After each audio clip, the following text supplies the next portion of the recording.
ಶಿವಂ ಸುಂದರಂ ಸತ್ಯಂ ಶಿವಂ ಸುಂದರಂ. ಶಿವನೇ ಸತ್ಯ ಶಿವನೇ ಸುಂದರ, ಅವನ ನೆನಪು ಮಧುರ ಮಧುರ. ಶಿವನೇ ಸತ್ಯ ಶಿವನೇ ಸುಂದರ, ಅವನ ನೆನಪು ಮಧುರ ಮಧುರ. ಸತ್ಯಂ ಶಿವಂ ಸುಂದರಂ ಸತ್ಯಂ ಶಿವಂ ಸುಂದರಂ ಸತ್ಯಂ ಶಿವಂ ಸುಂದರಂ ಸತ್ಯಂ ಶಿವಂ ಸುಂದರಂ.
ಸದ್ಗತಿಯ ದಾರಿ ತೋರಿಸಿ, ದಿವ್ಯ ಗುಣಗಳ ಧಾರಣೆ ಮಾಡಿಸಿ, ಗತಿ ಸದ್ಗತಿಯ ದಾರಿ ತೋರಿಸಿ, ಕಡಲಿನ ಕವಡೆಯ ರತ್ನವ ಮಾಡುವ, ಕಡಲಿನ ಕವಡೆಯ ರತ್ನವ ಮಾಡುವ, ಕಲಿಸುವ ಮಂತ್ರ ಮನ್ಮನಾಭವ ಮನ್ಮನಾಭವ.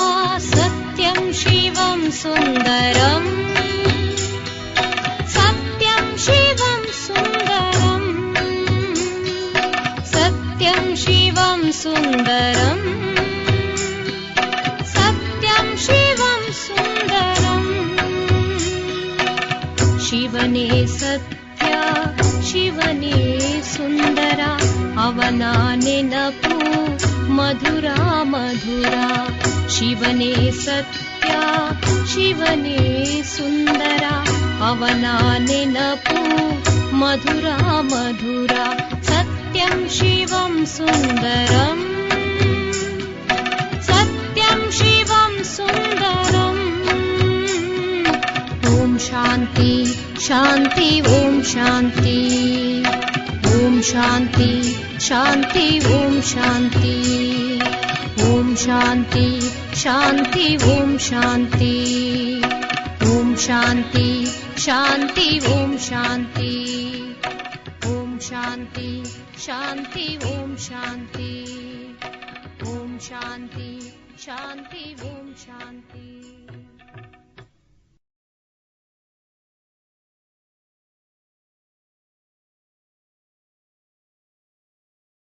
ಓಂ ಶಾಂತಿ. ಇಂದಿನ ದಿನಾಂಕ 8/8/2026. ಪ್ರಾರ್ಥಮುರಳಿ ಬಾಪ್ತಾದ ಮಧುಬನ. ಮಧುರ ಮಕ್ಕಳೇ, ಶಾಂತವಾಗಿ ಇರುವ ಸ್ವಭಾವವು ಬಹಳ ಒಳ್ಳೆಯದು. ಶಾಂತ ಸ್ವಭಾವ ಉಳ್ಳವರು ಬಹಳ ಮಧುರವೆನಿಸುತ್ತಾರೆ. ವ್ಯರ್ಥ ಮಾತನಾಡುವುದಕ್ಕಿಂತ ಮಾತನಾಡದೇ ಇರುವುದು ಒಳ್ಳೆಯದು. ಪ್ರಶ್ನೆ: ಯಾವ ಮಕ್ಕಳನ್ನು ಸರ್ವರು ಪ್ರೀತಿ ಮಾಡುವರು?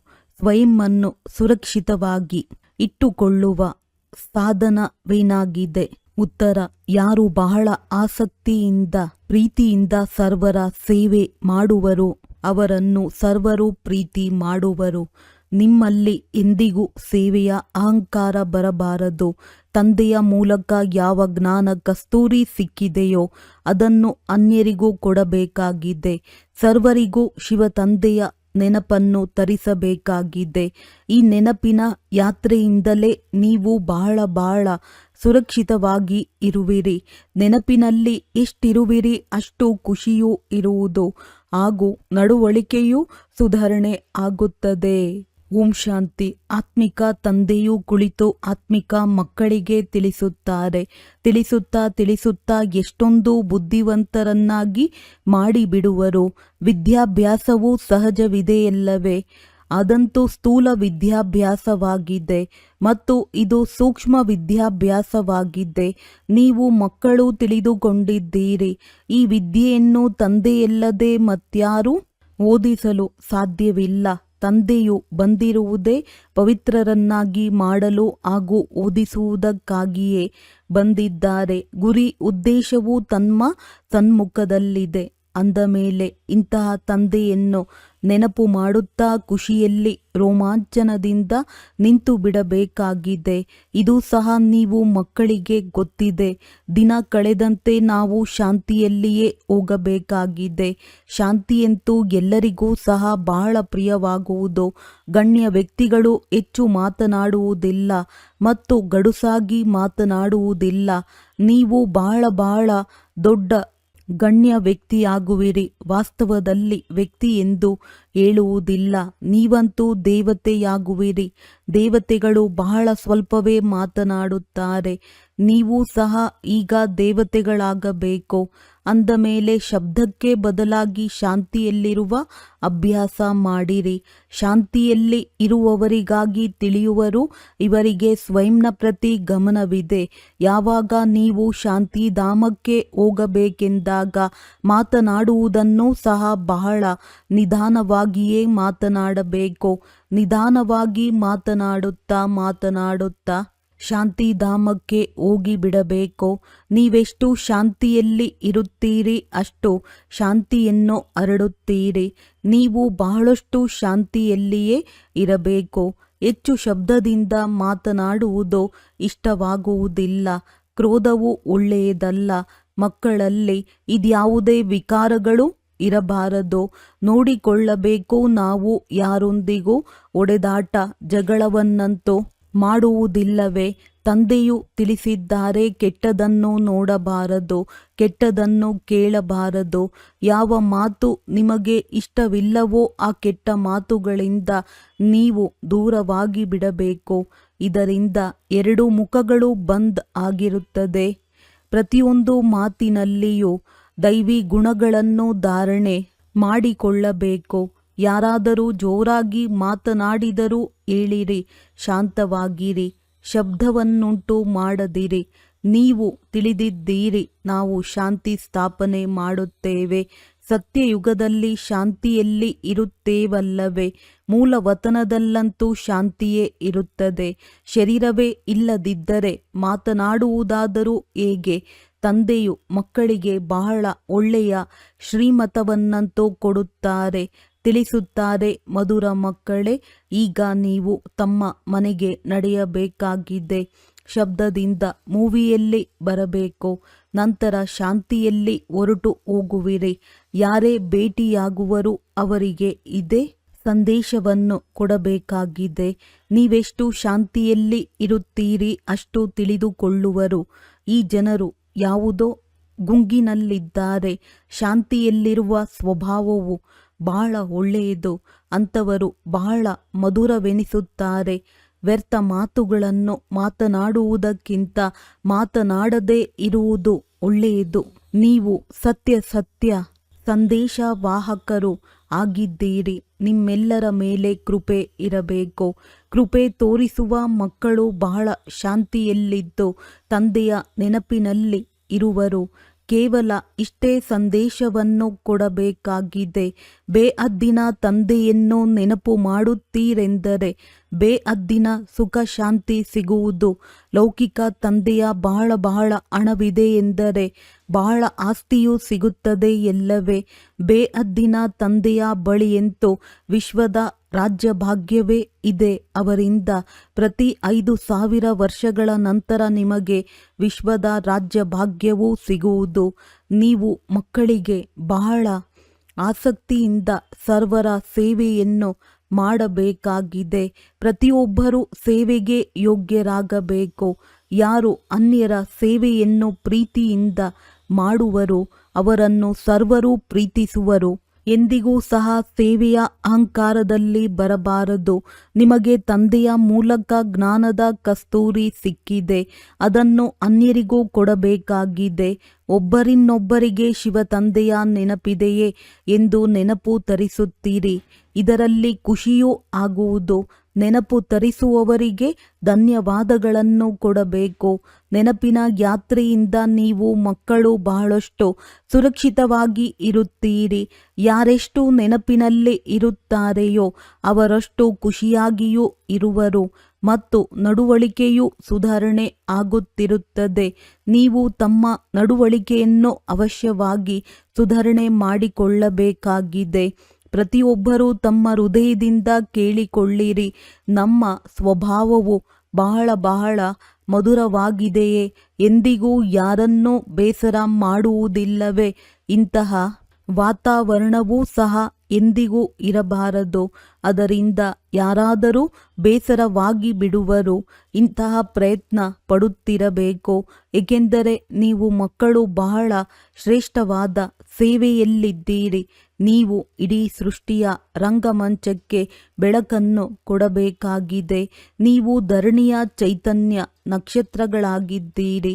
ಇದನ್ನು ಹೇಳಲಾಗುತ್ತದೆ. ನಕ್ಷತ್ರ ದೇವತಾ. ಈಗ ಆ ನಕ್ಷತ್ರಗಳೇನು ದೇವತೆಯಲ್ಲ.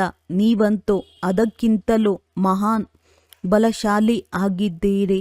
ಏಕೆಂದರೆ ನೀವು ಇಡೀ ವಿಶ್ವವನ್ನೇ ಪ್ರಕಾಶತೆಗೊಳಿಸುತ್ತೀರಿ. ನೀವೇ ದೇವತೆಯಾಗುವವರೂ ಆಗಿದ್ದೀರಿ. ಹೇಗೆ ಮೇಲೆ ನಕ್ಷತ್ರಗಳ ಶೋಭೆ ಇದೆ. ಕೆಲವು ನಕ್ಷತ್ರಗಳು ಬಹಳ ಹೊಳೆಯುತ್ತಿರುತ್ತವೆ ಮತ್ತು ಕೆಲವು ಸ್ವಲ್ಪ ಕಡಿಮೆ. ಕೆಲವು ಚಂದ್ರಮನ ಸಮೀಪವಿರುತ್ತದೆ. ನೀವು ಮಕ್ಕಳು ಸಹ ಯೋಗಬಲದಿಂದ ಪವಿತ್ರರಾಗುತ್ತೀರೆಂದರೆ ಹೊಳೆಯುತ್ತೀರಿ. ಈಗ ನೀವು ಮಕ್ಕಳಿಗೆ ಅವಿನಾಶಿ ಜ್ಞಾನ ರತ್ನಗಳ ಲಾಟರಿ ಸಿಗುತ್ತಿದೆ ಅಂದಾಗ ಎಷ್ಟೊಂದು ಖುಷಿ ಇರಬೇಕು. ಒಳಗೆ ಖುಷಿಯಲ್ಲಿ ನರ್ತಿಸುತ್ತೀರಿ. ಈ ನಿಮ್ಮ ಜನ್ಮವು ವಜ್ರ ಸಮಾನ ಎಂದು ಮಹಿಮೆ ಮಾಡಲಾಗುತ್ತದೆ. ನೀವು ಬ್ರಾಹ್ಮಣರೇ ಜ್ಞಾನಪೂರ್ಣರು ಆಗುತ್ತೀರಿ ಅಂದಾಗ ನಿಮಗೆ ಜ್ಞಾನದಲ್ಲಿಯೇ ಖುಷಿ ಇರುತ್ತದೆ. ಈ ದೇವತೆಗಳಿಗಿಂತಲೂ ನೀವು ಶ್ರೇಷ್ಠರಾಗಿದ್ದೀರಿ ಅಂದಾಗ ನಿಮ್ಮ ಚೆಹರೆಯು ಸದಾ ಖುಷಿಯಿಂದ ಅರಳಿರಲಿ. ತಂದೆಯು ಮಕ್ಕಳಿಗೆ ಆಶೀರ್ವಾದ ಮಾಡುತ್ತಾರೆ. ಮಧುರ ಮಕ್ಕಳೇ, ಸದಾ ಶಾಂತಚಿತ್ತರಾಗಿರಿ. ಚಿರಂಜೀವಿ ಆಗಿರಿ. ಅರ್ಥಾತ್ ಬಹಳ ಜನ್ಮಗಳವರೆಗೆ ಅಮರರಾಗಿರಿ. ತಂದೆಯಿಂದ ಆಶೀರ್ವಾದವಂತೂ ಸಿಗುವುದು. ಆದರೂ ಸಹ ಚಿರಂಜೀವಿ ಆಗಿರುವುದು ಹೇಗೆ ಎಂದು ಪ್ರತಿಯೊಬ್ಬರೂ ತಮ್ಮ ತಮ್ಮ ಪುರುಷಾರ್ಥವನ್ನು ಮಾಡಬೇಕು. ತಂದೆಯನ್ನು ನೆನಪು ಮಾಡುವುದರಿಂದ ನೀವು ಚಿರಂಜೀವಿ ಆಗುತ್ತಿದ್ದೀರಿ, ಅಮರರಾಗುತ್ತಿದ್ದೀರಿ. ಈ ಆಶೀರ್ವಾದವನ್ನು ತಂದೆಯೂ ಕೊಡುವರು. ಬ್ರಾಹ್ಮಣರು ಸಹ ಹೇಳುತ್ತಾರೆ. ಐಶ್ವಾನ್ ಭವ. ತಂದೆಯೂ ಸಹ ಹೇಳುತ್ತಾರೆ, ಮಕ್ಕಳೇ ಸದಾ ಅಮರರಾಗಿರಿ. ಅರ್ಧ ಕಲ್ಪದಲ್ಲಿ ನಿಮ್ಮನ್ನು ಕಾಲ ಕಬ್ಬಳಿಸುವುದಿಲ್ಲ. ಸತ್ಯಯುಗದಲ್ಲಿ ಸಾಯುವ ಹೆಸರೇ ಇರುವುದಿಲ್ಲ. ಇಲ್ಲಂತೂ ಮನುಷ್ಯರು ಸಾವಿಗೆ ಭಯ ಪಡುವರಲ್ಲವೇ? ನೀವಂತೂ ಸಾಯುವುದಕ್ಕಾಗಿ ಪುರುಷಾರ್ಥ ಮಾಡುತ್ತಿದ್ದೀರಿ. ತಂದೆಯನ್ನು ನೆನಪು ಮಾಡುತ್ತಾ ಈ ಶರೀರವನ್ನು ಬಿಟ್ಟು ಶಿವತಂದೆಯ ಬಳಿ ಹೋಗುತ್ತೇವೆ, ನಂತರ ಸ್ವರ್ಗವಾಸಿ ಆಗುತ್ತೇವೆ ಎನ್ನುವುದನ್ನು ನೀವು ತಿಳಿದಿದ್ದೀರಿ. ಈಗ ನೀವು ಅತಿ ಪ್ರಿಯ ತಂದೆಯ ಮಕ್ಕಳಾಗಿದ್ದೀರಿ. ಅಂದ ಮೇಲೆ ನೀವು ಸಹ ತಂದೆಯಂತೆ ಬಹಳ ಮಧುರ, ಬಹಳ ಪ್ರೀತಿಯುಳ್ಳವರು ಆಗಬೇಕಾಗಿದೆ. ತಂದೆಯವರು ಪತ್ರಗಳಲ್ಲಿ ಬರೆಯುತ್ತಾರೆ, ಮಧುರಾತಿ ಮಧುರ ಮುದ್ದಾದ ಅಗಲಿ ಸಿಕ್ಕಿರುವ ಮಕ್ಕಳೇ, ಬಾಬಾ ಬಹಳ ಮಧುರವಲ್ಲವೇ? ಪ್ರತ್ಯಕ್ಷದಲ್ಲಿಯೂ ಅನುಭವ ಮಾಡುತ್ತೀರಿ. ಬಾಬಾರವರು ಎಷ್ಟೊಂದು ಮಧುರ, ಎಷ್ಟೊಂದು ಪ್ರಿಯವಾಗಿದ್ದಾರೆ. ನಮ್ಮನ್ನು ಇದೇ ರೀತಿ ಮಾಡುತ್ತಾರೆ. ನೀವು ಇದನ್ನು ತಿಳಿದಿದ್ದೀರಿ. ನಾವೆಷ್ಟು ಮಧುರ, ಎಷ್ಟೊಂದು ಪ್ರಿಯರಿದ್ದೆವು. ನಾವೇ ಪೂಜ್ಯರಿದ್ದವರು, ನಂತರ ಪೂಜಾರಿಯಾದಾಗ ಸ್ವಯಂವನ್ನು ಪೂಜಿಸುತ್ತಿದ್ದೆವು. ಇದು ಸಹ ಬಹಳ ವಿಚಿತ್ರವಾದ ತಿಳಿದುಕೊಳ್ಳುವ ಮಾತುಗಳಾಗಿವೆ. ನೀವು ಮಕ್ಕಳು ತಿಳಿದಿದ್ದೀರಿ. ನಮ್ಮೆಲ್ಲರ ಅರ್ಧಕಲ್ಪದ ದುಃಖವನ್ನು ದೂರಗೊಳಿಸುವಂತಹ ತಂದೆ ಈಗ ಬಂದಿದ್ದಾರೆ. ಹರ ಹರ ಮಹಾದೇವ ಎಂದು ಹೇಳುತ್ತಾರೆ. ಈಗ ಮಹಾದೇವನಂತೂ ಅವರಲ್ಲ, ದುಃಖವನ್ನಂತೂ ತಂದೆಯೇ ಹರಣ ಮಾಡುವರು. ದುಃಖವನ್ನು ಹರಣ ಮಾಡಿ ಸುಖ ಕೊಡುವವರು ತಂದೆಯಾಗಿದ್ದಾರೆ. ಅರ್ಧಕಲ್ಪದಲ್ಲಿ ನೀವು ಬಹಳ ದುಃಖವನ್ನು ನೋಡಿದ್ದೀರಿ. 5 ವಿಕಾರಗಳ ರೋಗವಂತೂ ಬಹಳಷ್ಟು ಹೆಚ್ಚಾಗಿ ಬಿಟ್ಟಿದೆ. ಈ ರೋಗವು ಬಹಳ ದುಃಖಿಯನ್ನಾಗಿಯೂ ಮಾಡಿದೆ. ಆದ್ದರಿಂದ ತಂದೆಯು ಹೇಳುವರು, ಮಧುರ ಮಕ್ಕಳೇ, ಕರ್ಮಗಳ ಖಾತೆ ಏನಿದೆಯೋ ಅದನ್ನೀಗ ಸರಿಪಡಿಸಿಕೊಳ್ಳಿರಿ. ವ್ಯಾಪಾರಿಗಳು ಸಹ 12 ತಿಂಗಳ ಖಾತೆಯನ್ನು ಇಡುತ್ತಾರಲ್ಲವೇ? ತಂದೆಯು ತಿಳಿಸುತ್ತಾರೆ, ಮಕ್ಕಳೇ, ಈಗ ಇಡೀ ಸೃಷ್ಟಿಯಲ್ಲಿ ಎಷ್ಟೊಂದು ಕೊಳಕಿದೆ, ಅಶುದ್ಧತೆ ನೋಡಿ. ಇದಂತೂ ಇರುವುದೇ ನರಕ. ಅದಕ್ಕಾಗಿಯೇ ತಂದೆಯು ನರಕವನ್ನು ಸ್ವರ್ಗವನ್ನಾಗಿ ಮಾಡಲು ಬರಬೇಕಾಗುವುದು. ತಂದೆಯು ಬಹಳ ಪ್ರೀತಿಯಿಂದ ಬರುತ್ತಾರೆ. ನಾನು ನನ್ನ ಮಕ್ಕಳ ಸೇವೆಯಲ್ಲಿ ಬರಬೇಕಾಗಿದೆ ಎನ್ನುವುದು ಗೊತ್ತಿದೆ. ನಾನು ಕಲ್ಪಕಲ್ಪವೂ ನೀವು ಮಕ್ಕಳ ಸೇವೆಯಲ್ಲಿ ಹಾಜರಾಗುವೆನು. ಯಾವಾಗ ನಾನೇ ಬರುವೆನೋ ಆಗ ಮಕ್ಕಳು ತಿಳಿದುಕೊಳ್ಳುವರು, ತಂದೆಯು ನಮ್ಮ ಸೇವೆಯಲ್ಲಿ ಹಾಜರಾಗಿದ್ದಾರೆ. ಇಲ್ಲಿ ಕುಳಿತುಕೊಂಡೇ ಎಲ್ಲರ ಸೇವೆಯಾಗಿ ಬಿಡುತ್ತದೆ. ಇಡೀ ಸೃಷ್ಟಿಯ ಕಲ್ಯಾಣಕಾರಿ ದಾತ ಒಬ್ಬ ತಂದೆಯ ಆಗಿರುವರಲ್ಲವೇ? ತಂದೆಗೆ ಗೊತ್ತಿದೆ ಇಡೀ ಪ್ರಪಂಚದಲ್ಲಿ ಎಷ್ಟೆಲ್ಲ ಆತ್ಮರಿದ್ದಾರೆ. ಸರ್ವರಿಗೂ ನಾನೇ ಆಸ್ತಿಯನ್ನು ಕೊಡುವುದಕ್ಕಾಗಿ ಬಂದಿದ್ದೇನೆ. ಬೇಹದ್ದಿನ ತಂದೆಯ ದೃಷ್ಟಿಯು ಪ್ರಪಂಚದಲ್ಲಿರುವ ಆತ್ಮರ ಕಡೆಗೆ ಹೋಗುವುದು. ಬಲೆ ಇಲ್ಲಿ ಕುಳಿತಿರಬಹುದು, ಆದರೆ ದೃಷ್ಟಿಯು ಇಡೀ ವಿಶ್ವದ ಮೇಲೆ ಹಾಗೂ ಇಡೀ ವಿಶ್ವದಲ್ಲಿ ಇರುವಂತಹ ಮನುಷ್ಯಾತ್ಮರ ಮೇಲಿದೆ. ಏಕೆಂದರೆ ಇಡೀ ವಿಶ್ವವನ್ನೇ ಪರಿವರ್ತನೆ ಮಾಡಬೇಕಾಗಿದೆ.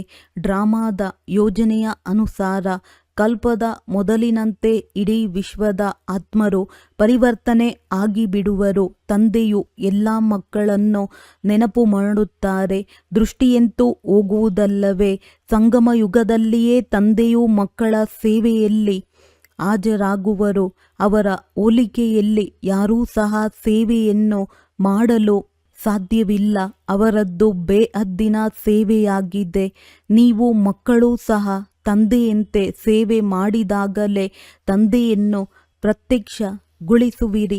ಸೇವೆ ಮಾಡುವವರಿಗೆ ಫಲವೂ ಸಹ ಬಹಳ ಶ್ರೇಷ್ಠವಾಗಿರುವುದೇ ಸಿಗುವುದು. ಮಕ್ಕಳಿಗೆ ನಶೆಯೂ ಏರುವುದು.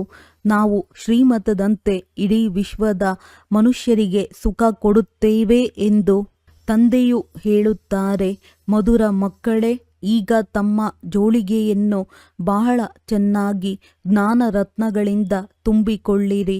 ಎಷ್ಟು ತುಂಬಿಕೊಳ್ಳಬೇಕೋ ಅಷ್ಟು ತುಂಬಿರಿ. ತಮ್ಮ ಸಮಯವನ್ನು ವ್ಯರ್ಥ ಮಾಡದಿರಿ. ತಂದೆಯ ನೆನಪಿನಲ್ಲಿಯೇ ಸಮಯವನ್ನು ಸಫಲಗೊಳಿಸಿರಿ. ಯಾರು ಬಹಳ ಚೆನ್ನಾಗಿ ಧಾರಣೆ ಮಾಡುವರೋ ಅವರು ಅನ್ಯರ ಸೇವೆಯನ್ನು ಅವಶ್ಯವಾಗಿ ಬಹಳ ಚೆನ್ನಾಗಿ ಮಾಡುವರು, ಸಮಯವನ್ನು ವ್ಯರ್ಥ ಮಾಡುವುದಿಲ್ಲ. ಮಕ್ಕಳೇ, ನೀವು ಪುರುಷಾರ್ಥ ಮಾಡಿ ಅಂತರ್ಮುಖಿ ಆಗಬೇಕಾಗಿದೆ. ನಾವು ಆತ್ಮರಿಗೆ ತಂದೆಯೂ ತಿಳಿಸುತ್ತಿದ್ದಾರೆ ಎಂಬ ನಿಶ್ಚಯ ಮಾಡಿಕೊಳ್ಳಬೇಕು. ಆತ್ಮ ಅಭಿಮಾನಿ ಆಗಿರುವುದೇ ಸತ್ಯವಾದ ಅಂತರ್ಮುಖಿ ಆಗುವುದಾಗಿದೆ. ಅಂತರ್ಮುಖಿ ಎಂದರೆ ಒಳಗೆ ಆತ್ಮವೇನಿದೆ ಅದು ಎಲ್ಲದರ ಬಗ್ಗೆಯೂ ತಂದೆಯಿಂದಲೇ ಕೇಳಬೇಕಾಗಿದೆ. ತಂದೆಯು ಮತ್ತೆ ಮತ್ತೆ ಪ್ರೀತಿಯಿಂದ ತಿಳಿಸುತ್ತಿದ್ದಾರೆ. ಮಾತಾ ಪಿತಾ ಹಾಗೂ ಯಾರೆಲ್ಲರೂ ಅನನ್ಯ ಸಹೋದರ ಸಹೋದರಿ ಇದ್ದಾರೆ, ಯಾರು ಬಹಳ ಚೆನ್ನಾಗಿ ಸೇವೆ ಮಾಡುತ್ತಾರೆ, ಅವರಿಂದಲೂ ಕಲಿಯುತ್ತಾ ಸಾಗಿರಿ.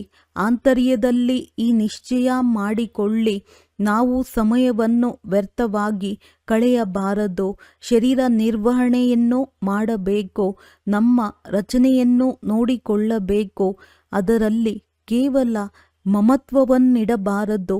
ಮಮತ್ವವಿಡುವುದರಿಂದ ಹಾನಿಯಾಗುವುದು. ಒಬ್ಬ ತಂದೆಯಲ್ಲಿ ಮಾತ್ರವೇ ಮಮತ್ವವನ್ನಿಡಿ. ಇಲ್ಲಿ ನೀವು ತಂದೆಯ ಸನ್ಮುಖದಲ್ಲಿ ಇದ್ದೀರಿ. ಆತ್ಮರು ಮತ್ತು ಪರಮಾತ್ಮ ಸನ್ಮುಖದಲ್ಲಿದ್ದಾರೆ, ಏಕೆಂದರೆ ಇಲ್ಲಿ ಸ್ವಯಂ ತಂದೆಯೇ ಆತ್ಮರಿಗೆ ವಿದ್ಯಾಭ್ಯಾಸ ಮಾಡಿಸುತ್ತಾರೆ.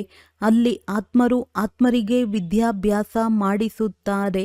ಇವೆಲ್ಲ ಮಾತುಗಳ ಬಗ್ಗೆ ನೀವು ಮಕ್ಕಳ ಆಂತರ್ಯದಲ್ಲಿ ಮಂಥನವಾಗಬೇಕು. ವಿದ್ಯಾರ್ಥಿಯ ಬುದ್ಧಿಯಲ್ಲಿ ಇಡೀ ದಿನ ವಿದ್ಯಾಭ್ಯಾಸವೇ ಇರುತ್ತದೆ ಎಲ್ಲವೇ. ನಿಮ್ಮ ಬುದ್ಧಿಯಲ್ಲಿಯೂ ಸಂಪೂರ್ಣ ಜ್ಞಾನವಿದೆ. ಇದು ಆತ್ಮಿಕ ವಿದ್ಯೆಯಾಗಿದೆ. ಯಾರು ಒಳ್ಳೆಯ ವಿದ್ಯಾರ್ಥಿ ಆಗಿರುತ್ತಾರೆಯೋ ಅವರು ಸದಾ ಏಕಾಂತದಲ್ಲಿ ಹೋಗಿ ಓದಿಕೊಳ್ಳುವರು. ವಿದ್ಯಾರ್ಥಿಯು ಪರಸ್ಪರದಲ್ಲಿ ಹೊಂದಾಣಿಕೆ ಇರುತ್ತದೆ ಎಂದರೆ ವಿದ್ಯಾಭ್ಯಾಸದ ಬಗ್ಗೆಯೇ ವಾರ್ತಾಲಾಪ ಮಾಡುತ್ತಾರೆ. ಈ ಬೇಹದ್ದಿನ ವಿದ್ಯೆಯಲ್ಲಂತೂ ಇನ್ನು ಖುಷಿಯಿಂದ ತೊಡಗಿಬಿಡಬೇಕು. ನೀವು ಮಕ್ಕಳೀಗ ತಂದೆಯ ಸಹಯೋಗಿ ಆಗುವಿರಿ. ನೆನಪಿನಲ್ಲಿರುವುದೇ ಸಹಯೋಗ ಕೊಡುವುದಾಗಿದೆ, ಏಕೆಂದರೆ ನೆನಪಿನ ಯಾತ್ರೆ ಅಂದರೆ ಶಾಂತಿಯ ಯಾತ್ರೆಯಲ್ಲಿರುವುದು. ಆದ್ದರಿಂದ ಹೇಳಲಾಗುತ್ತದೆ, ಪ್ರತಿಯೊಬ್ಬರೂ ತಮ್ಮ ಮನೆಯನ್ನು ಸ್ವರ್ಗವನ್ನಾಗಿ ಮಾಡಿರಿ. ಪ್ರತಿಯೊಬ್ಬರ ಬುದ್ಧಿಯಲ್ಲಿ ತಂದೆ ಮತ್ತು ಆಸ್ತಿ ಇದೆ. ತಂದೆಯನ್ನು ನೆನಪು ಮಾಡುತ್ತೀರೆಂದರೆ ರಾಜ್ಯ ಭಾಗ್ಯವು ಸಿಗುವುದು. ಮತ್ತೇನೂ ಮಾಡಬೇಕಾಗಿಲ್ಲ. ಕೇವಲ ತಮ್ಮನ್ನು ಆತ್ಮನೆಂದು ತಿಳಿದು ತಂದೆಯನ್ನು ನೆನಪು ಮಾಡುತ್ತೀರೆಂದರೆ ರಾಜ್ಯಭಾಗ್ಯ ನಿಮ್ಮದ್ದು. ನೀವು ಮಕ್ಕಳು ಎಲ್ಲರಿಗೂ ಇದೇ ಸಂದೇಶವನ್ನು ಕೊಡುತ್ತೀರಿ. ತಂದೆಯನ್ನು ನೆನಪು ಮಾಡುತ್ತೀರೆಂದರೆ ಸ್ವರ್ಗದ ರಾಜ್ಯಭಾಗ್ಯವು ಸಿಗುವುದು. ಒಳ್ಳೆಯದು. ಮಧುರಾತಿ ಮಧುರ ಅಗಲಿ ಮರಳಿ ಸಿಕ್ಕಿರುವ ಮಕ್ಕಳ ಪ್ರತಿ ಮಾತ್ಪಿತಾ ಬಾಪ್ ತಾದಾರವರ ಹೃದಯಪೂರ್ವಕವಾಗಿ ಬಹಳ ಪ್ರೀತಿಯಿಂದ ನೆನಪು, ಪ್ರೀತಿ ಹಾಗೂ ಸುಪ್ರಭಾತ. ಆತ್ಮಿಕ ತಂದೆಯ ಆತ್ಮಿಕ ಮಕ್ಕಳಿಗೆ ನಮಸ್ತೆ. ಧಾರಣೆಗಾಗಿ ಮುಖ್ಯ ಸಾರ. ತಂದೆಯ ನೆನಪಿನಲ್ಲಿ ತಮ್ಮ ಸಮಯವನ್ನು ಸಫಲಗೊಳಿಸಬೇಕು. ಅಮೂಲ್ಯವಾದ ಈ ಸಮಯವನ್ನು ಎಲ್ಲಿಯೂ ವ್ಯರ್ಥಗೊಳಿಸಬಾರದು. ಪುರುಷಾರ್ಥ ಮಾಡಿ ಅಂತರ್ಮುಖಿ ಅರ್ಥಾತ್ ಆತ್ಮ ಅಭಿಮಾನಿ ಆಗಿರಬೇಕು. ಈಗ ನಾವು ದೇವತೆಗಳಿಗಿಂತಲೂ ಶ್ರೇಷ್ಠವಾದ ಬ್ರಾಹ್ಮಣರಾಗಿದ್ದೇವೆ. ಈಗ ತಂದೆಯ ಮೂಲಕ ಅವಿನಾಶಿ ಜ್ಞಾನ ರತ್ನಗಳ ಲಾಟರಿ ಸಿಕ್ಕಿದೆ. ಜ್ಞಾನಪೂರ್ಣರೂ ಆಗಿದ್ದೀರಿ ಅಂದ ಮೇಲೆ ಚೆಹರೆಯು ಸದಾ ಖುಷಿಯಿಂದ ಅರಳಿರಲಿ. ಆಂತರ್ಯದಲ್ಲಿ ಖುಷಿಯಿಂದ ನರ್ತನ ಮಾಡುತ್ತೀರಿ. ವರದಾನ. ಮನ್ಸ ಮಹಾದಾನದ ಮೂಲಕ ಪ್ರತಿ ಸಂಕಲ್ಪದ ಸಿದ್ಧಿಯನ್ನು ಪ್ರಾಪ್ತಿ ಮಾಡಿಕೊಳ್ಳುವಂತಹ ಮಾಸ್ಟರ್ ಸರ್ವಶಕ್ತಿವಂತ ಭವ. ಯಾವ ಮಕ್ಕಳು ಮನ್ಸ ಮೂಲಕ ಶಕ್ತಿಗಳ ದಾನ ಮಾಡುತ್ತಾರೆಯೋ ಅವರಿಗೆ ಮಾಸ್ಟರ್ ಸರ್ವಶಕ್ತಿಗಳ ವರದಾನವು ಪ್ರಾಪ್ತಿಯಾಗಿ ಬಿಡುತ್ತದೆ. ಏಕೆಂದರೆ ಮನಸ್ಸಿನಿಂದ ಶಕ್ತಿಗಳ ದಾನ ಮಾಡುವುದರಿಂದ ಸಂಕಲ್ಪದಲ್ಲಿಯೂ ಅಷ್ಟು ಶಕ್ತಿಗಳು ಜಮಾ ಆಗಿಬಿಡುತ್ತವೆ. ಅದರಿಂದ ಪ್ರತಿ ಸಂಕಲ್ಪದ ಸಿದ್ಧಿಯ ಪ್ರಾಪ್ತಿಯಾಗುತ್ತದೆ. ಅವರು ತನ್ನ ಸಂಕಲ್ಪವನ್ನು ಎಲ್ಲಿ ಬೇಕು ಅಲ್ಲಿ 1 ಸೆಕೆಂಡಿನಲ್ಲಿ ಸ್ಥಿತರಾಗಲು ಸಾಧ್ಯವಾಗುವುದು. ಸಂಕಲ್ಪವು ಅವರ ವಶವಾಗುತ್ತದೆ. ಅವರು ತನ್ನ ಸಂಕಲ್ಪಗಳ ಮೇಲೆ ವಿಜಯಿಯಾಗಿರುವ ಕಾರಣದಿಂದ ಚಂಚಲ ಸಂಕಲ್ಪ ಉಳ್ಳವರನ್ನು ಸ್ವಲ್ಪ ಸಮಯಕ್ಕಾಗಿ ಅಚಲ ಅಥವಾ ಶಾಂತರನ್ನಾಗಿ ಮಾಡಿಬಿಡಬಹುದು. ಸ್ಲೋಗನ್: ನಿರಂತರ ಒಬ್ಬ ತಂದೆಯ ಸಂಘದಲ್ಲಿ ಇರುತ್ತೀರೆಂದರೆ ಸಂಘದೋಷದಿಂದ ಪಾರಾಗಿ ಬಿಡುತ್ತೀರಿ. ಅವ್ಯಕ್ತ ಸೂಚನೆಗಳು: ಅಪವಿತ್ರತೆಯ ಬೀಜವನ್ನು ಸಮಾಪ್ತಿ ಮಾಡಿ ಸಂಪೂರ್ಣ ಸ್ವಚ್ಛ ಆಗಿರಿ. ಯಾವುದೇ ವಿಕರ್ಮ ಅಥವಾ ವ್ಯರ್ಥ ಕರ್ಮ ಒಂದು ವೇಳೆ ಮತ್ತೆ ಮತ್ತೆ ಆಗುತ್ತಿದೆ ಎಂದರೆ ಇದರ ಕಾರಣವಾಗಿದೆ ಸದಾ ಜೊತೆಗಾರನನ್ನು ಜೊತೆಯಲ್ಲಿ ಇಟ್ಟುಕೊಂಡಿಲ್ಲ ಅಥವಾ ಅವರ ಜೊತೆಯನ್ನು ಅನುಭವ ಮಾಡುತ್ತಿಲ್ಲ.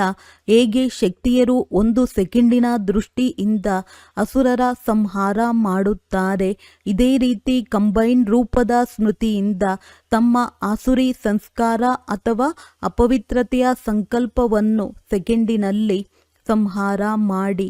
ಒಳ್ಳೆಯದು. ಓಂ ಶಾಂತಿ.